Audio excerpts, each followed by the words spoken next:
Session report would be Sean Hastings. Okay, operator Rebecca Crane, subject Sean Hastings, reporter William Miles. Preface: the transformation of the Order of the Ancients and the Templars, as we know them today, has always been a subject of considerable debate among our ranks. We've operated with the assumption that the Templars themselves hold some or complete knowledge of this evolution, but at present no concrete historical evidence has ever made it into our hands. What little data we do have is mostly a matter of public record, with some exceptions. It is commonly understood that the origin of the Knights Templar dates back to 1119 CE, and this indeed was our appearance of the public face of the Templars. However, our records attest to the existence of Templar agents at least 2 centuries before this date. In one badly damaged document, an assassin contract from Normandy in the mid-11th century, the author makes free use of the term Templar. An earlier letter, this time from a hidden one in the region of modern-day Dorset, circa 978 CE, makes mention of a Templar spy within the ranks of the Brotherhood. From this we can safely assume that the Templar Order, as an entity distinct from the Order of the Ancients, existed at some point in the mid-10th century. With an aim to expand our understanding of this dark age, one of our agents recently volunteered to delve into his genetic memories to search for further clues to this age-old mystery. Unfortunately, what he discovered was of little use for our purposes. Sean Hastings began the first of his 7 sessions on October the 5th, 2014. Over the course of the next 3 weeks, he followed various matrilineal and patrilineal lines into the past, focusing on 9th, 10th and 11th centuries, search of assassins and or Templars in his bloodline. He found none. Of minor interest, however, was the following personage, here noted for the peculiarity of his biography. Was it Alreker Thorvaldsen, an early 9th century Jute who sailed north from modern-day Denmark with a wooden plank bearing a carving of a map that purported to mark the location of Thor's hammer. Oh, okay. Ulriker made it as far as Stavanger before running afoul of a powerful clan there. Ulriker was defeated in battle and enthralled as a slave. He escaped his captivity some 10 years later and returned to Jutland to marry and settle down. Location of Ulriker's map is unknown, and the existence of Thor's hammer, a precursor relic no doubt, remains unconfirmed. Ulriker's ancestors would later sail to England following the Norman conquest of the island, settling in what is now called Loughborough, modern day Leicestershire. Irony that name is Hastings would contain no useful genetic memory data regarding the Norman invasion of England in 1066. It was not lost on our dear subject. Still, he retained his usual chipper wit and asked if he might next relive the genetic memories of his grandfather, to quote, "Give a Nazi a proper bollocking." Okay, so he went under it. Oh. Oh no. Okay. Oh, there's Desmond! Strange message. I lived, I died, and now I sleep. And in my sleep I dream. And in my dreams I see an end to the doom that will grip the earth once again. Find the wolf-kissed. Find the mad one. Find me. And save us all from another death. Could it be Bassin? A strange message broadcast from an unknown source north of the Arctic Circle. Message was broadcast for 9 days, then ceased.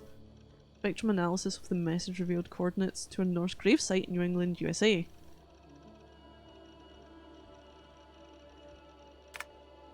Okay, for Layla. Layla, thought you might be interested in this. Conversations that Bex and I had with Desmond back in 2012. December, I think. Just candid talks, that's all. We didn't square any circles or write any beat poetry. But he did have some interesting insights into his time in the Animus and what it means to be an assassin. have a listen. You might find you and he had similar experiences, so, well, let me know what you think. Unless it's to tell me I sound like a total prat in these recordings. If that's the case, just say nothing. I mean, I did have a slight cold at the time I recorded these. That's probably why I sound odd. Anyway, okay, I'm done anyway, so turn off. Turn off. Oh, it's actually just a button. Sorry, here we go. Okay, Desmond. December 19th, 2012. No, Is that come when on, Sean. the year the first game came out? Oh, hold on. I like what you said there. I want to get this for posterity. Say it again, nice and loud. Seriously? Sure, come on. If nothing else, it'll give me leverage with your old man. Ah, that's your angle. Nice. What I said was, I wish I hadn't been born into the Assassins. I wish I had chosen this life. Is that good enough? Sure, but why is that? Because choice is the central idea of our creed. It underpins everything, What's 2012? right? Ooh. It's about free will. It's about seeing the evidence Oh, before you 2012. and saying, yes, this is what I want, or no, Was that 3? this isn't for me. But when you're born into a group like Yeah. this, or any other, like I was, you get mixed signals. You get told over and over again, this is what we believe. These are the rules. This is reality. No deviation. And if you question it, oh, they look at you like you killed a puppy. That's hardly free will. It's a weird irony when free will is your central belief, but nobody wants you to believe otherwise.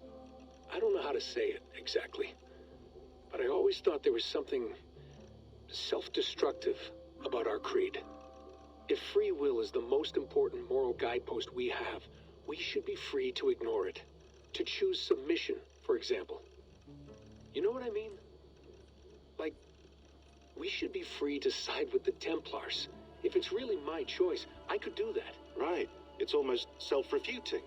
A democracy could democratically elect a dictator or choose to get rid of democracy altogether. Within our creed is the seed of its own destruction. That's what makes it powerful, I think. And fragile. Right. The more freedom you have, the more risky it is, you know? Anyway, my dad has mellowed over the years, but he was strict when we lived on the farm. He ran a tight ship. I never got the impression that I was free to choose my path forward. Our creed, our tenets, they were drilled into my head. By the time I was a teenager, I was following these rules out of a sense of duty. This was just what we did. That happens to a lot of organizations over time. The stagnation sets in, you know? The fundamentalism. Yeah. Following the rules becomes more important than achieving whatever goal you set out for yourself. And people start to lose sight of the reason the rules exist. That's called deontology, or a form of it. Following a rule for its own sake and not for the consequences it has. Yeah, but that feels backwards, doesn't it? Well, I think so. Following a rule is the easy part. Praying, taking a sip of wine, munching on a wafer. Rituals that give comfort. But that's just going through the motions. It makes people feel like they're doing something. Hey Arjun, how you When the doing? hard work is, well, actually getting off your ass and doing something productive. I think people just want boundaries. Tight boundaries. They want to see the four walls that pen them in. I don't disagree. Anything outside that, anything that makes life more complex, that's scary. That's why I envy you. You chose this life. You went through that process and you decided, yes, I believe in this. Sure. It didn't stop me from being an insufferable know-it-all as a teenager, but I see your point. I would have loved to have been a know-it-all. I knew nothing. Not until you guys found me. Yeah. It wasn't until I met you, and Bex and Lucy, that I knew. I knew I wanted to be an assassin. Oh, thanks, Des. Come here. Bring it in, bud. I don't normally like touching, but I'll make an exception now. I am not hugging you. You sure? Because I smell very nice today. Can you just turn that off?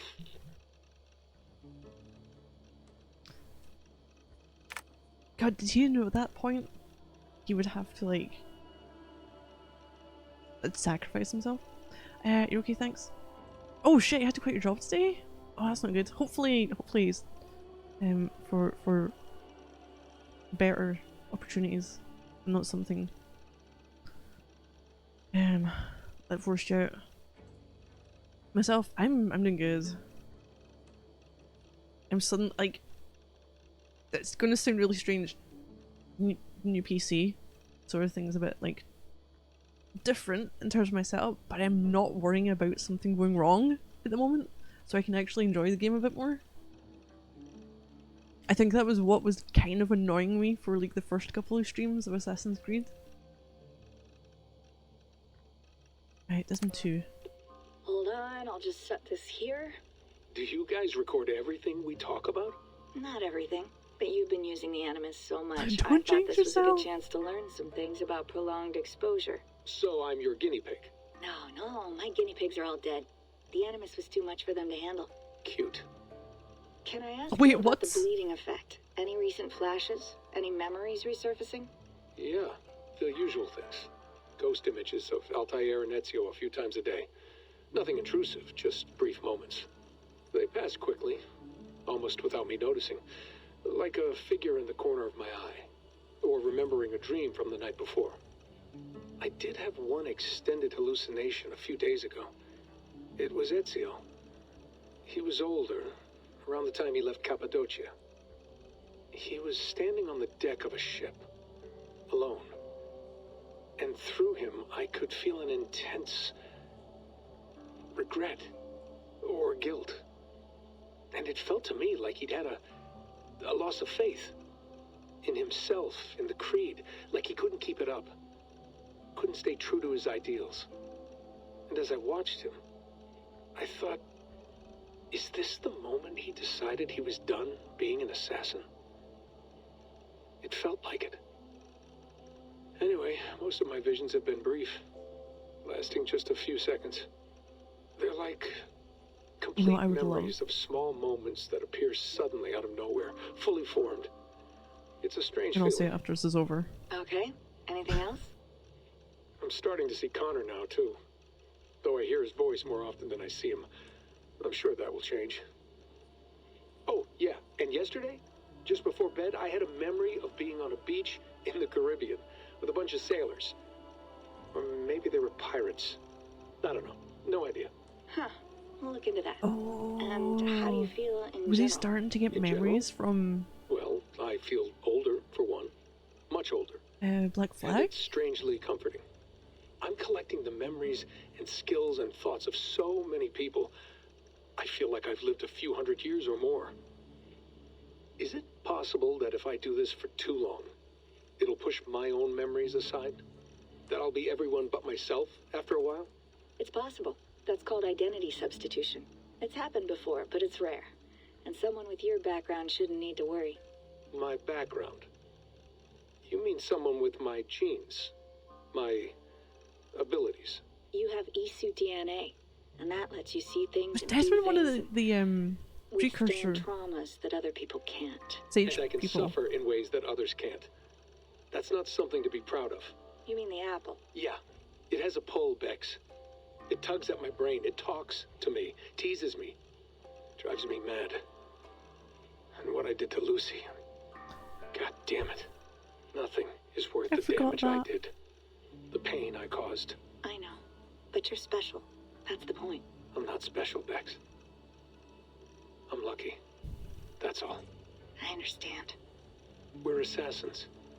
It's our creed that makes us different, not our genes, not our blood. Anyone can join us. That's true. But let's leave that aside for a second. What I want to know is, have you ever had any Isu memories resurface? Isu memories? I don't think so. I can't even begin to imagine what that would feel like. I think you'd know if you did. Maybe one day. We might be able to induce something. Jesus, let's fix the world first, okay? Before we start digging up my ancient ancestors. Deal. With my luck, I'll be related to some third-rate Isu like Sisyphus or something. Way to aim high, buddy. Hey, you gotta. Let's see. I hadn't been along in the local healing factory. Oh, you just refused to be spoken to in that tone? Oh god, yeah. No, that's when it comes to a place, if you've got people who treat others like shit, or treat them, usually people have like a personal way of speaking to someone and a business way, or at least where I was, it went very different ways depending on speaking to different people where I worked before, and some people weren't like that good in being able to speak to certain people.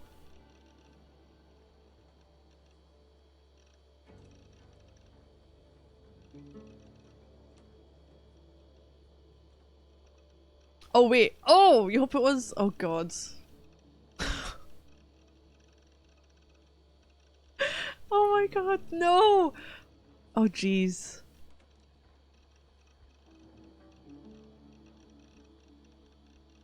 This is me, I take things too seriously! That's how you also, if someone's, okay, this wonderful thing. If someone's speaking to you in a certain way, speak to them like it's serious. Or if they're trying to take the piss, and I do it without knowing, and I completely ruin whatever joke they're trying to do. Oh, or yeah.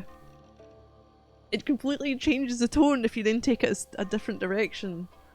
Oh, jeez. Sorry about that. If you should have concerned them. Why didn't I even click onto that? Jeez. I had to do a double take. Oh, god. Yeah, what was the other thing I was going to speak about? Oh, so this. Oh no! I've lost what I was going to say. Oh, okay, so he mentioned Ezio being older. So with, was it Revelations was the last one? So it was 2 Brotherhood Revelations. Revelations, I ended up with the edition that had the Embers DVD, which showed Ezio basically at the end of his life when he was living out somewhere.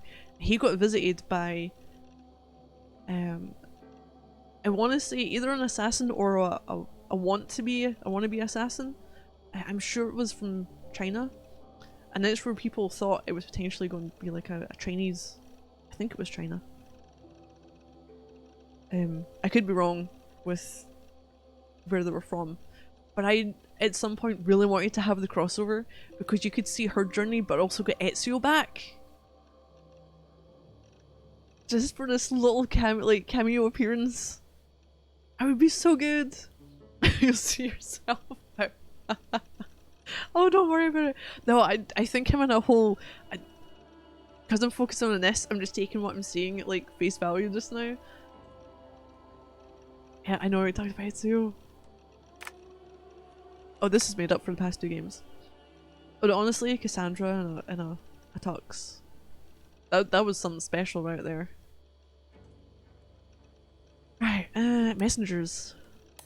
We had reference to Chinese female assassin in Assassin's Creed 2 as well. Oh, one of the tombs. Ah. Well, okay, here's the thing. So I know, and I haven't played them, you had Assassin's Creed Chronicles, and it was, I can't remember if it was 2 or 3 different games. One was Russian, because I know from, there was a comic that had a Russian assassin in it, and I'm sure one was China, but I don't know if that was the one that tied in to the person in Embers or not, or even in Assassin's Creed 2. Okay, Isu Messenger's one. Stop it off. Oh, brilliant. Rebecca, before we meet at the site, I want you to see these. Last week I reviewed the logs from my time with Bayek and came across some old notes. Wait, in the years I explored Cleopatra's Egypt, I stumbled across 6 Isu temples, most of which were buried beneath pharaonic tomb sites. Each temple contained an Isu message clearly meant for one with the ability to read genetic memories. I was a lucky one. I don't believe they were intended for Bayek himself, as he seemed wholly unaware of the messages as he played. Oh! Oh god, yeah! Because when you played through it, you were like, why is he not reacting to this? I can't even remember what happened. Oh, do we have to do another full playthrough at some point to understand what the fuck's going on? Oh god. That's a huge undertaking. Okay, so I'm totally unaware of the messages as they played. May have been encoded in a way that only someone with an animus could see them. A lot of reference to Russia, especially during the revolution. Any earlier than that, and I think I was a Mongolian fella. It's been a few years since I last heard these messages, so my memory is foggy, but the notes I scribbled down have a clarity that I trust. Might be something to all this, I don't know. Often I grasp outside of my area of expertise. I am enthusiastic, but often wrong. Let me know if something else strikes you, Layla. Message 1, excerpt. Layers upon layers of reality, each blurring into the next. Which is real and which is not? What if none are real? Oh wait, did we not have this weird thing where it mentioned multiple... It might have been in 3, but it might not have been. I honestly don't even know at this point which game it was referenced in. That they'd done the whole... What if somewhere else there's another Desmond, or some... I'm sure it was Desmond who said it, who was going down a different path. Like there were multiple different things going on at the same time.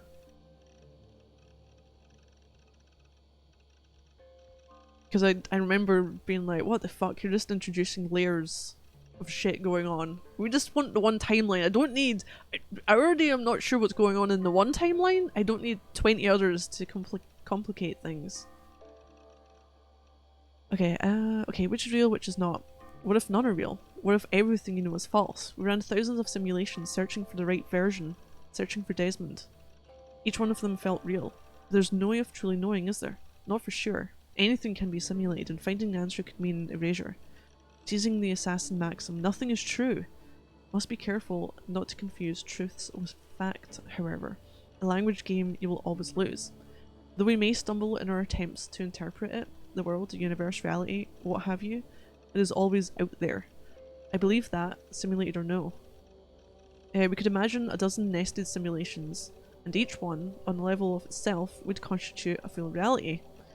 Wolfram via Conway suggests the universe as a giant cellular automata. And further, there is a point where the difference between simulated and real is meaningless. The universe were a simulation, what would it matter? The simulation, simulation itself would be real, and therefore everything within it would be real within the confines of the simulation. Say a scientist were able to simulate pain by inducing only a few neurons to fire. No physical harm. I'm in pain, the subject says. No, you only believe you are, says the scientist. This is meaningless, as is this. You thought you were in pain, but you were mistaken.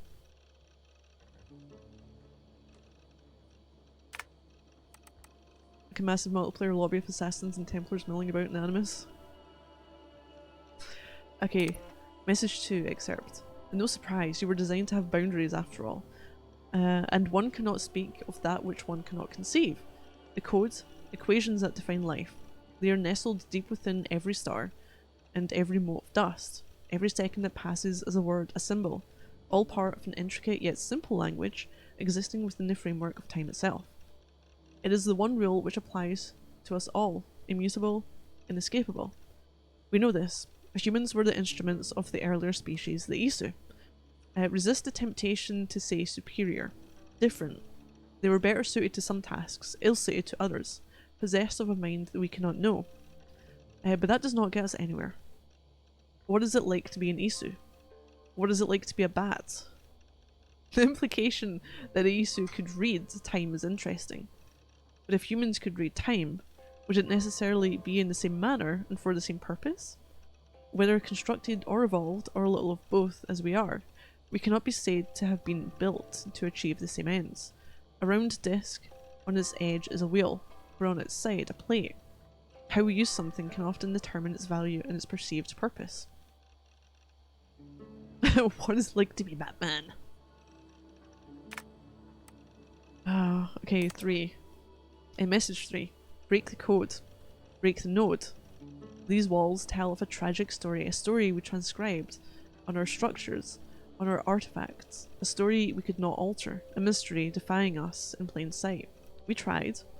Our scholars and scientists, poets and physicists, bright minds, rebellious hearts. They all tried so hard to bring about change. We, all failed. None could change what we discovered. The story is written into the walls of these rooms. The reader has no power. He is but an observer. But the author? The author invents the future. The author owns the future. The Toba catastrophe, a supervolcanic event paired with a mass coronal ejection, was the beginning of the end for the Isu. Changed the Earth's environment, lowered its available oxygen levels, and generally fucked things up. The Isu never recovered. By our estimations, the last remaining Isu died just a century after the catastrophe. From that point forward, humans, their creation, ruled to roost. This disaster was not unforeseen. Isu scientists had known about their impending doom for years, perhaps decades, before the catastrophe occurred. To protect themselves, they worked feverishly to find a solution. 6 methods they tried, but due to a toxic combination of hubris, political infighting, and bad luck, all 6 failed. The final method proved the most promising, and was nearly complete when tragedy struck. It was this method that Desmond Miles revived when he saved the world from a second solar flare in December 2012. His voice laments the compounded failure of their species to save themselves, but the truth is broader than that. They, with Desmond, saved us. Success deferred. Then this message, break the code, break the node. Insistent and very puzzling. Okay, Isu Messengers 4. Linear continuity is a simulation that allows for variations. Within linear continuity, there are nodes, choke points, moments where algorithms converge the flows of superposed possibilities to a single moment where only one absolute truth is possible. Paths are fluid, continuous. Nodes are static, changeless. And the wave function collapses the paths into nodes which branch out. Again and again and again. Can you feel the wave collapsing? Trying to course correct Desmond's act of defiance? The oncoming node needs the world to end. The algorithms... Oh, so basically... So, with 3, with him sacrificing himself, it just put off the ending of the world, and is one of these things going to come out again. You just find Jacob? Oh god, what are you? What are you? You can get lost. Here we go. Oh, here we go. Wave function collapse, nice, bringing quantum mechanics into this mess. I have no idea what the fuck they're talking about. I'm just reading it and being like, yes, it sounds like I know what I'm talking about, but I don't. I just know that they were like, I'm getting memories, or it's being triggered in that we did see or hear or read things way back when we played the games. Okay, yeah, incoming node needs the world to end. Algorithms have been carving the flow of possibilities towards that end for over 100 years now. Collapse the wave. Well, outside my area of expertise, must contact someone who knows this shit better.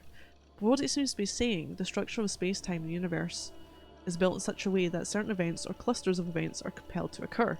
A bottleneck through which space-time flows, and one nearly impossible to avoid. There was something about this catastrophe, the one Desmond averted in 2012, that compels it to return, indifferent to our fear or pain, as a tidal wave rippling across the sea of space. Crashed once against the dike, and that stopped it for a time, but the sea rears back for another strike, and another and another. It gives some clarity to what's happening now, all around us. But it remains unclear how to change it, especially from within an animus, a simulation within a simulation.